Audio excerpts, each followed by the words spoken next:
জাতীয় মাছ ইলিশকে আজকে সর্ষে দিয়ে রান্না করব। আসসালামু আলাইকুম, সবাই কেমন আছেন?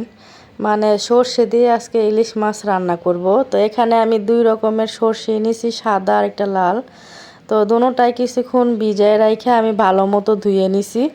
ধোয়ার পরে এখন ব্লেন্ডার করব। ব্লেন্ডারে দিয়ে দিছি পুরো সর্ষেটা, আর পরিমাণ মতো পানি দিয়ে দিতেছি, আর দিয়ে দিতেছি হচ্ছে কয়েকটা কাঁচামরিচ। ব্লেন্ডারে ঢাকনাটা লাগিয়ে দিয়ে এখন সর্ষেটা ব্লেন্ডার করে নিব। যারা যারা সর্ষে ইলিশ রান্না করে খাইছেন তারাই তো জানেন যে কত মজা সর্ষে ইলিশটা। আপনারা যারা যারা এখনো সর্ষে ইলিশ রান্না করে খান নাই, তাড়াতাড়ি সর্ষে ইলিশ রান্না করে খেয়ে দেখেন যে কত মজাদার সর্ষে ইলিশ রান্নাটা। একদিন রান্না করে খাইলে সর্ষে ইলিশ পরে বারবার রান্না করে খাইতে ইচ্ছা করবে, এত মজা লাগে সর্ষে ইলিশটা।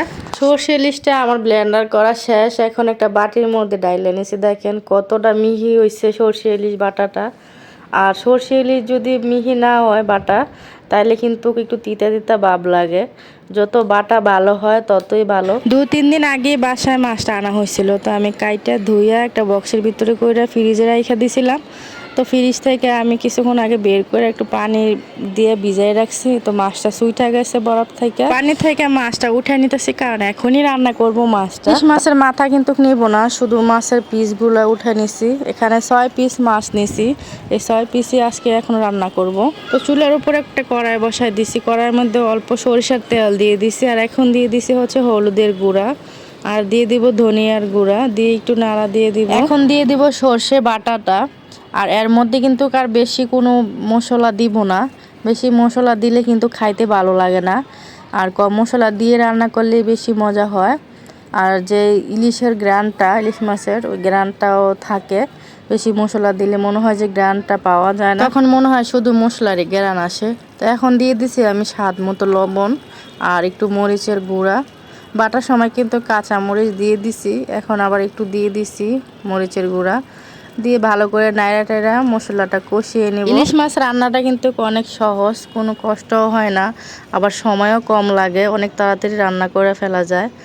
যে কোনো মানুষের দেখলে একবার সে আবার রান্না করে খাইতে পারবে, অনেকটা সহজ এই রান্নাটা। নাড়া টাড়া কষানোর পর দেখেন উপরে তেলটা উঠে গেছে। এখন 4-5টা আস্ত কাঁচা মরিচ দিয়ে দিয়েছি। ইলিশ মাছটা এখন দিয়ে দিব এর মধ্যে। আর আপনারা যদি রান্না করেন অবশ্যই 2 রকমের সরষা ব্যবহার করবেন, সাদা এবং লাল, কারণ 2 রকমের সরষা দিয়ে রান্না করলে বেশি ভালো হয়। মাছটা দেওয়ার পর অত নাড়াটাড়া করা যাবে না, আর নাড়া দিলেও একদম হালকাভাবে নাড়া দিতে হবে।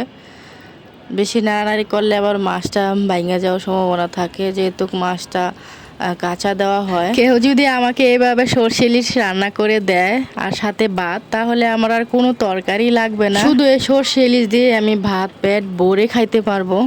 এখন একটা ঢাকনা দিয়ে ঢাইকা কিছুক্ষণ জাল করে নিব। কিছুক্ষণ ঢাকনা দিয়ে জাল করে নেওয়ার পর এখন ঢাকনাটা উঠাই নিতেছি। দেখেন মাশাআল্লাহ কতটা সুন্দর হয়েছে আমার ইলিশ মাছ তরকারির রান্নার কালারটা। সর্ষে ইলিশটা কিন্তু আমার রান্না করা শেষ, এখন একটু নিচটা নাইড়া দিয়ে উঠায় নিব। গরম গরম ধোয়া উঠা ভাতের সাথে কিন্তু বেশি মজা লাগে সর্ষে ইলিশটা, আর ঠান্ডা ভাত দিয়ে খাইলে কিন্তু মজা পাওয়া যায় না যতটা গরম ভাতে মজাটা পাওয়া যায়। এখন দুপুরবেলা আমরা সবাই খাওয়া দাওয়া করব, অনেক খিদা লাগিয়ে গেছে, আর সর্ষে ইলিশ দেখে তো মনে হয় আমার আরও বেশি খিদা লেগে গেছে। তো আপনারা অবশ্যই রান্না করে খাবেন এইভাবে। তো সবাই ভালো থাকবেন, আল্লাহ হাফেজ।